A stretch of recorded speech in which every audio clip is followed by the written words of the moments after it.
A mechanic claims he was shot by a former customer in Walker County. Good evening, I'm Kim Chapman. And I'm Joshua. Tonight, deputies search for a suspect. Brittany Martin's here now to tell us what happened. Brittany. Josh, Kim, the family tells me 37-year-old Chris Moore is expected to be okay. He says he was working on a car when someone came up behind and shot him.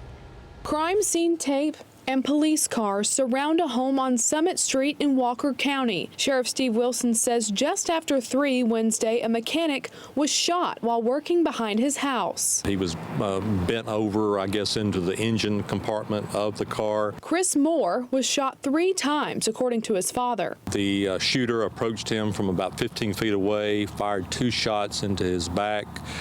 He collapsed. Sheriff Wilson says the shooter is someone Chris knew at one point. He did make reference to the deputies that the person that shot him was a former customer, but he could not recall his name. A small amount of information Chris was able to give on the scene, and a sign the sheriff says he was going to be okay. He was alert and still talking to us when he was transported, as he was being transported. Wilson says so far those who saw something or heard something have been helpful. There were 2 witnesses at the shop or at the home when the shooting occurred. Sheriff Wilson says they're still looking for the suspect in this shooting.